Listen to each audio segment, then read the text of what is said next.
Et bienvenue à tous dans cette nouvelle vidéo. Aujourd'hui j'avais envie de parler du lien entre l'autisme et les difficultés dans l'alimentation parce que je pense que, et les particularités plutôt, parce que c'est pas forcément des difficultés, c'est parfois juste des particularités. Euh, j'ai déjà fait une vidéo il y a vraiment longtemps sur le sujet, à l'époque où je tournais encore mes vidéos dans la forêt, les anciens vous connaissez. D'ailleurs, j'avoue, je suis un peu ouais, nostalgique de toute l'époque où j'avais pas encore mon appartement, donc j'étais obligée d'aller dans la forêt pour me retrouver seule et filmer. Un peu nostalgique, j'avoue, mais en vrai, c'était la galère, il y avait tellement de moustiques. Je sais pas si vous vous rappelez, les gars, ceux qui sont abonnés depuis l'époque.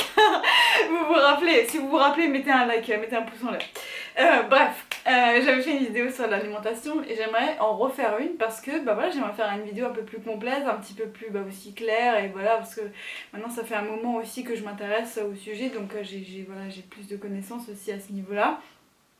Parce que, voilà, on va pas se mentir, l'alimentation c'est un vrai sujet chez les personnes autistes et c'est encore un sujet duquel on parle pas assez parce que voilà, c'est pas forcément le truc duquel on parle en premier, sachant qu'il y a les difficultés sociales qui passent avant, il y a toute cette histoire d'intérêt spécifique, de problèmes sensoriels, etc. Donc forcément l'alimentation c'est un peu le truc duquel on parle un peu en dernier, alors que c'est quand même central dans la vie. L'alimentation c'est un truc qu'on fait tous les jours. Voilà, on mange tous les jours, voilà, alors ça dépend évidemment, il y a des gens peut-être qui jeûnent, mais globalement l'alimentation c'est quand même un truc qui compose notre quotidien absolu. Donc forcément, si vous avez des difficultés ou des particularités par rapport à l'alimentation qui sont en plus liées à votre TSA et que voilà, vous connaissez pas forcément grand chose à ce sujet, je pense que vraiment ça vaut le coup d'en parler, ça vaut le coup de discuter du sujet, et c'est pour ça que j'avais envie voilà, de faire cette vidéo. Donc je vous ai noté 6 particularités, alors évidemment il n'y aura pas tout, il manquera peut-être des informations et tout ça.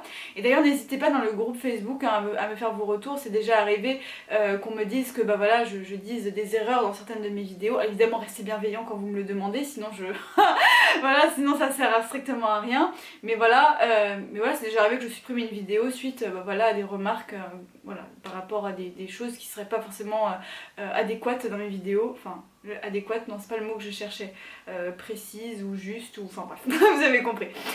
Bref, mais là je vous ai noté 6 trucs, il en manquera probablement et on pourra en discuter ensuite dans mon Facebook. Mais c'est parti, le premier truc que j'avais noté c'est évidemment le besoin prononcé de comfort food. Alors, volontairement j'ai directement commencé par un trait duquel on parle pas du tout, voilà, parce que souvent quand on parle d'alimentation et d'autisme, tout de suite on part sur des trucs très spécifiques desquels on va parler plus loin dans ces vidéos. Mais je voudrais d'abord parler de ça parce que c'est vrai que quand on est une personne autiste, et notamment quand on est une personne autiste, s'y jette à la fatigue et à l'anxiété omniprésente dans le quotidien. Voilà, si vraiment c'est un problème que vous avez récurrent dans votre vie, etc. etc. D'ailleurs, si vous avez vraiment des difficultés avec l'anxiété, que vous avez envie un petit peu de connaître mon parcours par rapport à ça, je crois que je vais avoir mis une ressource dans la description de cette vidéo, tu peux aller voir. Bref, je te laisserai checker ça après si tu veux. Mais bref, quand on est très anxieux et fatigué au quotidien, on a évidemment beaucoup plus besoin de réconfort, voilà. Et ça, je pense que c'est pas juste un truc pour les autistes, c'est même les personnes alistes ont ce problème. À partir du moment où on est surmené, où on en a marre, on en a trop fait dans la journée et on est épuisé et stressé, on a envie de se réconforter, on a envie d'un apport de dopamine dans notre corps. Et donc forcément, voilà, on va se tourner parfois vers la comfort food. Et si vous avez des plats que vous aimez particulièrement, desquels vous êtes obsédé parce que votre hypersensibilité au goût en fait fait que vous êtes obsédé par ce plat, vous l'adorez, forcément vous allez avoir peut-être des grosses envies en fait de ce plat. Je donne par exemple un exemple, moi ça a toujours été le lait. Je sais que ça peut paraître bizarre, mais le lait nature entier, voilà, si en plus il est frais, alors là c'est le paradis. Le lait frais entier, c'est ma comfort food absolue, c'est-à-dire que quand je suis fatiguée, que j'ai chaud, j'en ai marre, je suis stressée, etc., je bois du lait. C'est-à-dire que parfois si j'ai pas du lait sur moi, je peux y penser toute la journée, quoi. Je peux en rêver toute la journée. Donc voilà, ce besoin de comfort food en fait peut être plus important chez les personnes autistes par rapport à tout ça, par rapport aux difficultés que vous pouvez vivre dans la vie. Et il y a même des personnes, parce que voilà, vous me le racontez sur Facebook, donc c'est comme ça que je le sais, il y en a parmi vous, vous me dites que vous nourrir, enfin manger, c'est un de vos stims principaux. C'est-à-dire qu'en fait vous vous servez du fait de manger pour vous calmer, pour vous réguler. Bref, en tant que stime, tout simplement.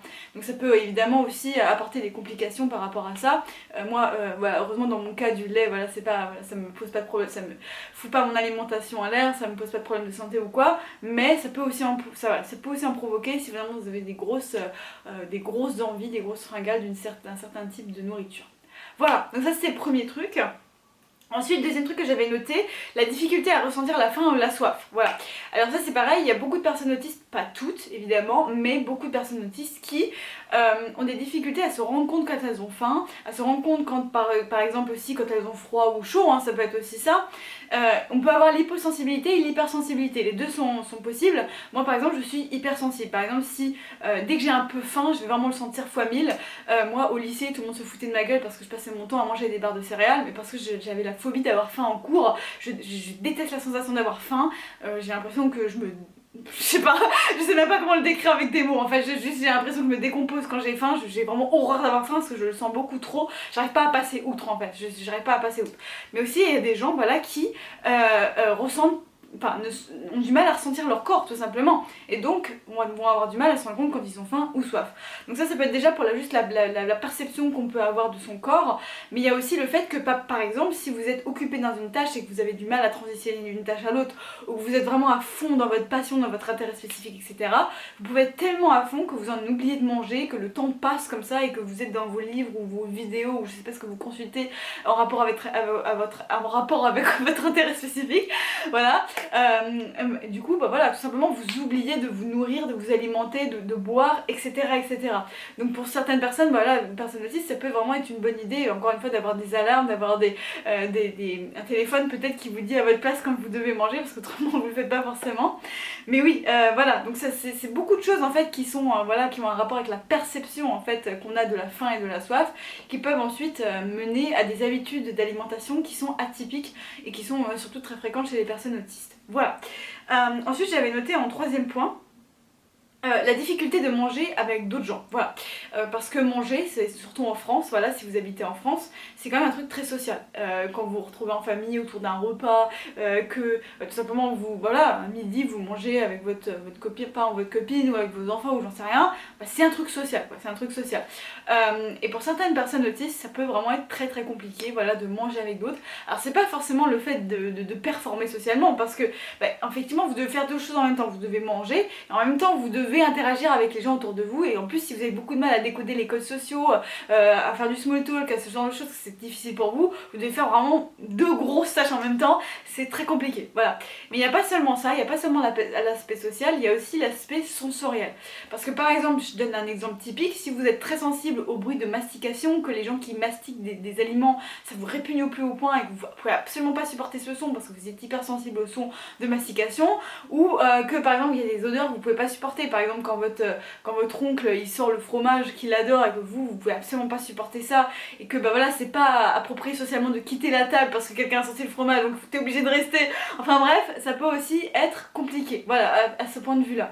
Et moi par exemple j'ai aussi eu le problème d'aller dans les restaurants. Avant j'avais la phobie des restaurants. Alors la phobie des restaurants j'abuse, j'avais pas la phobie des restaurants. Quand j'y allais avec ma famille ça allait, etc. Mais quand je devais y aller voilà un peu par moi-même et que c'est moi qui devais appeler le serveur et que c'est moi qui devais commander, etc. et que je dois payer, etc. que j'ai un petit peu la responsabilité en fait de la sortie au restaurant, ça pouvait devenir très très anxiogène pour moi. Je me souviens aussi quand j'allais au resto avec des amis, j'étais toujours anxieuse, etc. Ça s'est beaucoup amélioré avec le temps parce que mon copain m'a entraînée au restaurant, hein, donc comme on y allait assez souvent, bah, j'ai fini par m'habituer. Mais c'est vrai que les restaurants peuvent être une phobie aussi pour les personnes autistes, notamment parce qu'il y a aussi tout le bruit en fait qui vient des autres clients, tout simplement du restaurant, et le fait que bah voilà, il faut socialiser avec les gens, les serveurs, les machins. Donc ça peut être parfois aussi un petit peu difficile à ce point de vue là. Voilà, ça c'était pour l'aspect manger en communauté, manger à plusieurs. Ensuite j'avais noté autre chose aussi, j'avais noté l'organisation par rapport à l'alimentation. Si vous êtes notamment autiste et TDAH, les deux en même temps, ou que vous avez tout simplement des difficultés avec tout ce qui est bah voilà, les fonctions exécutives, c'est-à-dire le fait de passer d'un point A à un point B, voilà, de vous organiser, etc. Bref, je vous explique pas ce que c'est que les fonctions exécutives. Si vous voulez en savoir plus, vous faites une bête recherche sur Google ou sur YouTube et on va vous expliquer ça très proprement. Si vous avez du mal globalement à vous organiser tout simplement dans votre quotidien, eh bien vous pouvez avoir du mal à vous alimenter aussi, parce que l'alimentation demande beaucoup d'organisation. Et ça on n'en parle pas beaucoup, mais c'est une vérité. Il faut faire les courses, il faut prévoir ce que vous allez manger dans la semaine, il faut prévoir aussi les imprévus. Il y a aussi des fois où bah voilà, vous avez trop de trucs à faire, vous n'avez pas forcément le temps en fait de cuisiner, et du coup il faut improviser. Donc comme voilà, encore une fois les autistes sont pas à l'aise avec l'improvisation, donc ah mon dieu qu'est-ce que je mange. Voilà, ça peut vraiment être un vrai cauchemar pour les personnes qui ont vraiment des difficultés avec ça, et je pense notamment aux personnes qui sont TDAH. Voilà, et ça je vois très peu de gens en parler et pourtant c'est un peu un truc pardon, qui peut vraiment vous envahir dans votre quotidien et voilà, vous handicaper par rapport au fait de vous alimenter. Donc j'avais rajouté ça. Ensuite, évidemment, alors ça, ça je pense que c'est un des traits les plus connus parmi les traits autistiques, mais vous avez peut-être un régime alimentaire très limité à certains ingrédients que vous considérez comme votre safe food, enfin votre nourriture sacrée, la seule que vous tolérez en fait tout simplement dans votre vie, qui vous rend pas malade et qui ne vous provoque pas de crise sensorielle. Voilà, et peut-être peut-être vous mangez des aliments que d'une certaine catégorie, d'une certaine texture. Peut-être vous mangez que des aliments d'une certaine couleur aussi. Moi j'ai vu pas mal de témoignages de personnes autistes qui disent que elles aiment manger que des aliments d'une certaine couleur, dans un certain emballage spécifique. Voilà, et puis du coup ça peut amener aussi à un problème de diversité dans l'alimentation. Moi quand j'étais enfant je mangeais très peu de choses parce que il y avait énormément de goûts que je ne pouvais pas supporter, il y avait énormément d'odeurs que je ne pouvais pas supporter, de textures que je ne pouvais pas supporter. Je tiens cependant à dire que ça dépend énormément d'une personne autiste à l'autre, puisque déjà moi j'ai beaucoup évolué par rapport à ça. Maintenant j'arrive à manger vraiment de façon beaucoup plus diversifiée qu'avant. Et je sais qu'il y a aussi des autistes qui mangent de tout, voilà, je vois vraiment beaucoup de témoignages d'autistes qui mangent de tout, donc c'est pas du tout un trait qui est obligatoire dans le diagnostic, mais ça fait partie vraiment des traits fréquents, voilà, ça fait partie des traits fréquents. Donc voilà, je regarde s'il y avait, oui, peut-être aussi, peut-être vous avez aussi ce cas où vous avez envie de manger le même plat tous les jours. Voilà, je vois beaucoup de témoignages aussi comme ça, des personnes qui me disent, voilà, moi tous les jours je mange des plats de nature, tous les jours je mange de la semoule ou j'en sais rien, parce que c'est mon safe food quoi. C'est ma safe food. Ok, et ensuite j'avais noté dans le point suivant les problèmes de digestion. Alors voilà, j'avais déjà évoqué ça dans mon bingo, je sais pas si la vidéo est déjà sortie, mais bon voilà, j'avais prévu de sortir une vidéo bingo.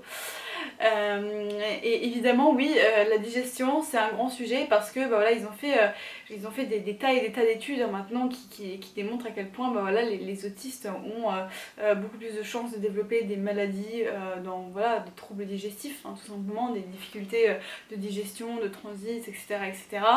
Et c'est pareil, c'est un vrai problème parce que pour le coup les maladies liées à la digestion c'est vraiment très chiant quoi. C'est vraiment très handicapant quand vous avez mal à l'estomac, quand vous avez vous avez mal au ventre à chaque fois que vous mangez quelque chose, que vous avez l'impression que parfois vous essayez un nouvel aliment et bam vous êtes malade et du coup vous êtes dégoûté par cet aliment à vie. On va pas se mentir, les problèmes de digestion, les problèmes de tout ce qui est lié aux troubles alimentaires de ce type là, c'est vraiment très relou. Enfin, relou est un mot faible, pour certaines personnes ça peut carrément devenir hyper handicapant parce que ça peut aussi être des maladies plus compliquées. Voilà, donc j'avais rajouté ça dans ma liste évidemment. Parce que ça fait aussi partie des difficultés majeures qu'on peut rencontrer quand on a des TSA et c'est très fréquent puisque je vous en ai parlé sur Facebook, je vous ai posé la question et vous m'aviez dit évidemment aussi que vous étiez très nombreux à vous sentir concernés par ça. Voilà, et ensuite j'avais noté un dernier point et ça clôturera la vidéo, c'est que ce dernier point c'est que tout simplement tous les critères, en fait tous les traits que je vous ai présentés dans cette vidéo ne sont pas obligatoires pour valider un TSA. Vous pouvez très bien être TSA et pas vous reconnaître dans cette vidéo. Voilà, je tiens vraiment à le dire parce que pour chacun des points qu'on a vus, ça concerne certains autistes mais pas tous. Parfois ça concerne une majorité, parfois même pas forcément. Je vous ai parlé des problèmes de digestion, il y en a qui s'en sortent plutôt bien, qui n'ont pas trop de problèmes de digestion. Peut-être vous avez juste des problèmes occasionnels mais ça va, ça va. Vous n'êtes pas obligé de vous reconnaître à 100% dans cette vidéo, je parle vraiment de ce qui est le cas pour beaucoup de personnes dans le spectre qui est assez récurrent. Mais ça à ne pas confondre avec un diagnostic officiel, des traits officiels du TSA. D'ailleurs j'ai plein de vidéos en fait qui t'expliquent un petit peu comment commencer peut-être tes démarches d'autodiagnostic, commencer un petit peu à noter quels traits dans le TSA dans lesquels tu te reconnais, etc. Tu peux aller voir sur ma chaîne YouTube, il y a plein de ressources. Et d'ailleurs regarde dans la description si t'es nouveau, il y a plein de podcasts, il y a mon e-book, il y a peut-être des ateliers qui peuvent aussi t'intéresser si tu veux les rejoindre. Donc voilà, ce sera tout pour cette vidéo, merci d'avoir regardé jusqu'à la fin et on se retrouve très vite pour un nouveau contenu. Salut! Our hearts beat to the city streets. We began to feel the fire. We rise like tall buildings as the chemicals they take us higher.